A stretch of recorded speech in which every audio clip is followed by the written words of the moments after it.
अस्सलाम वालेकुम जी। मेरा नाम सुहेल अब्बास है और आप देख रहे हैं learn with Suhail official YouTube channel. नाज़रीन, हम न्यू लिबरलिज्म की बात कर रहे थे। हमने डेफिनेशन देखी थी, मेजर अजम्पशंस देखी थी, उसका एरिया ऑफ फोकस देखा था, काइंड्स देखी थी और बैरियर्स देखी थी। हम प्रिजनर्स डायलेमा के ऊपर हमने बात को ख़त्म की थी। गेम थ्योरी या प्रिजनर्स डायलेमा क्या होता है, ठीक है। और ये एक साइकोलॉजी की भी टर्म है, ठीक है।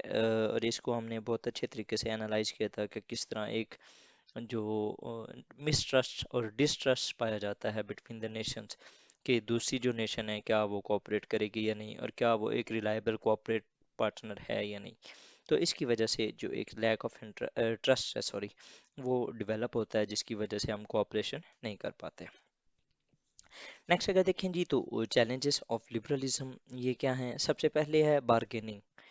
बार्गेनिंग ये है कि ये आपको भी पता है कि जब आप कहीं पर कोई चीज़ लेने जाते हैं और आप अपने जो वो शॉपकीपर होता है या कोई भी ट्रेडर होता है उसके साथ हम जाकर डील करते हैं, हम उसके साथ बार्गेनिंग करना स्टार्ट कर देते हैं। वो बार्गेनिंग क्या होती है बेसिकली, कि to pursue our national interest many more, मतलब कि हम जहाँ तक टू द एक्सटेंट हम जितना बचा सकते हैं, हम उस कम वैल्यू में, हम कम प्राइस में अगले बंदे से चीज़ लेने की कोशिश करते हैं। और वो भी अपनी मैक्सिमम कोशिश करता है टू सेल इट्स जो चीज़ है उसको ज़्यादा से ज़्यादा प्राइस में। तो ये जो एक बार्गेनिंग के दौरान प्लस माइनस वाली चीज़ होती है, कि अगला बंदा अपने नेशनल इंटरेस्ट को पुरसू कर रहा होता है और आप भी अपने नेशनल इंटरेस्ट को पुरसू करते हो। ये जो बार्गेनिंग है, it is much more a challenge of liberalism, because अगर आप नेशनल इंटरेस्ट, अगर आप ट्रेड की बात करते हैं, आप जिस तरह आपने बात किया इंस्टीट्यूशंस की बात करते हैं, आप ट्रेड की बात करते हैं, तो वो सारे जो इंस्टीट्यूशंस होंगे उनके अंदर हर कंट्री ये चाहेगा कि उसके जो नेशनल इंटरेस्ट हैं उनको ज़्यादा से ज़्यादा फोकियत मिले। अगर अब इस टाइम जो न्यू वर्ल्ड ऑर्डर है और वेस्ट लेड जो वर्ल्ड ऑर्डर है और उसके अंदर जो लिबरल वर्ल्ड ऑर्डर है, उसके अंदर यूएस जो है वो अपना ज़्यादा से ज़्यादा इन्फ्लुएंस गेन कर रहा है, उसको ज़्यादा से ज़्यादा बेनिफिट हो रहा है। लेकिन Russia and China China are on the receiving ends. वो कहते हैं जी नहीं, ये जो ऑर्डर है ना, ये हमें उस तरह सपोर्ट नहीं कर रहा जिस तरह यूएस को कर रहा है।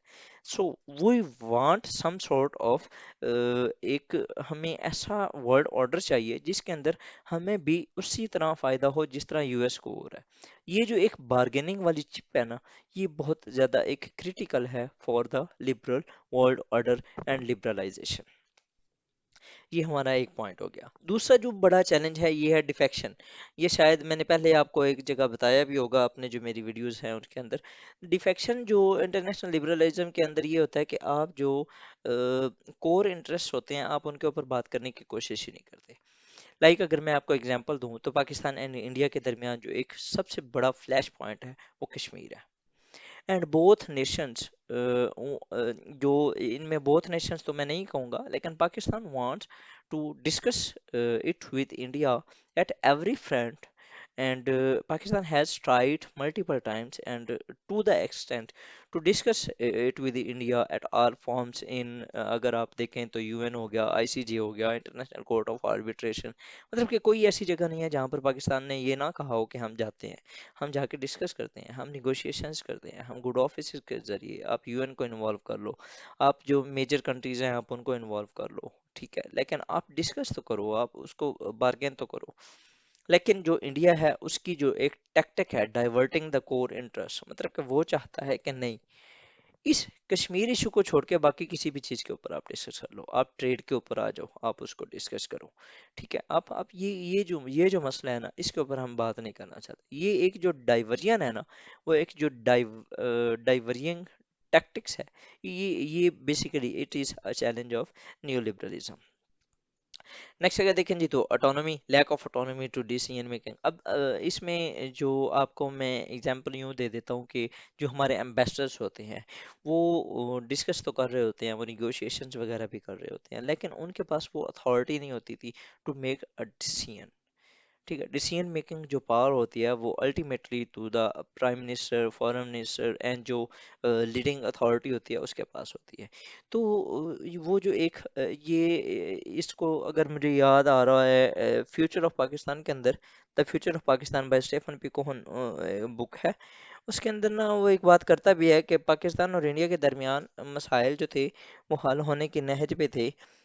और ये 1990s की बात है। उस वक्त कॉन्फिडेंस बिल्डिंग मेजर्स लिए जा रहे थे और मुख्तलिफ जो पाकिस्तान के सेक्रेटरी लेवल के जो टॉक्स थी वो हो रही थी पाकिस्तान और इंडिया के दरमियान। और वहाँ पर वो किसी एक फार्मूला के ऊपर एग्री भी हो गए थे, लेकिन because of their lack of power to make decisions वो उसको पुरसू ना कर सके, and the situation became bad to worse. ठीक है, तो ये भी एक बहुत बड़ा मसला है कि हमारे पास जो जो बॉडीज होती हैं जो कि निगोशिएटिंग पार्टनर्स होते हैं, उनके पास एक जो पावर और अथॉरिटी नहीं होती टू मेक डिसीजंस। ये भी लिबरलिज्म का एक बहुत बड़ा चैलेंज है। अब इसमें हमने जो चैलेंजेस देखे वो क्या थे जी? Bargaining, defection and autonomy. Next जी, रिफॉर्म्स क्या जी? न्यू लिबरल्स जो हैं वो कुछ जो सिचुएशंस ऑफ रियलिज्म को मद्देनजर रखते हुए इन्होंने कुछ रिफॉर्म्स भी दिए हैं। वो कहते हैं कि जो अगर इंटरनेशनल सिस्टम है और उसके अंदर जो रियलिस्ट जिस तरह कहते हैं कि एक सिस्टम ऑफ अनार्की है, तो उसके अंदर हमें क्या करना चाहिए?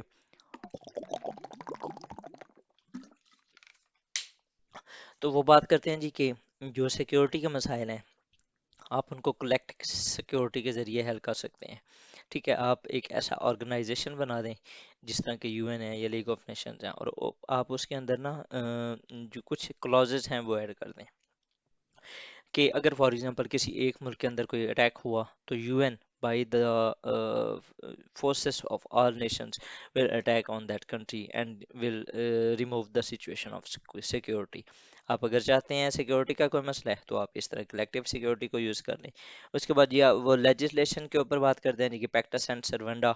ये मैंने शायद आपको पहले बताया हुआ है कि pacta servanda is to observe the treaty in good faith.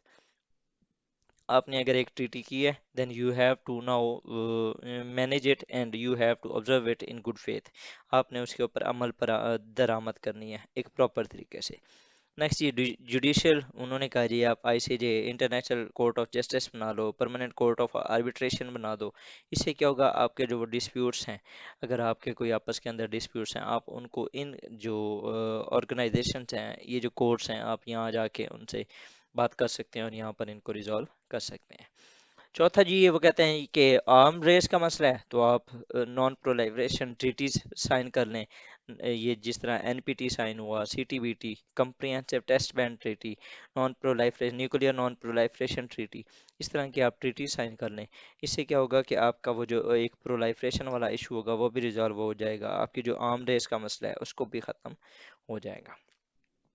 अगर पॉलिटिकली देखा जाए तो वो कहते हैं जी right of self determination, democratic value, मतलब कि आप डेमोक्रेसी को प्रिवेल करें, आप जो सेल्फ डिटर्मिनेशन के राइट हैं उसको एड्रेस करें, उसको रिस्पेक्ट दें।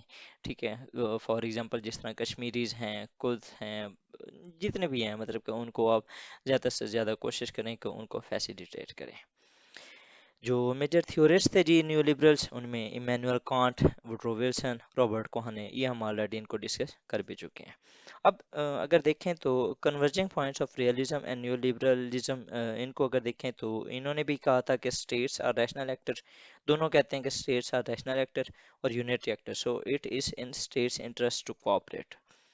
ठीक है, और दूसरा जी, mutual gains are better than the cheating और taking advantage of each other and international system is anarchic. ये तीन ऐसे पॉइंट हैं जिनके ऊपर ये जो दोनों थ्योरीज हैं वो यकजा करती हैं, वो एक दूसरे के साथ कन्वर्ज करती हैं। तो विद दिस वर्ड्स जी I would like to end my lecture, and in the end अगर होपफुली मैंने कोशिश तो बहुत की है कि आपको समझ आ गई होगी इसकी।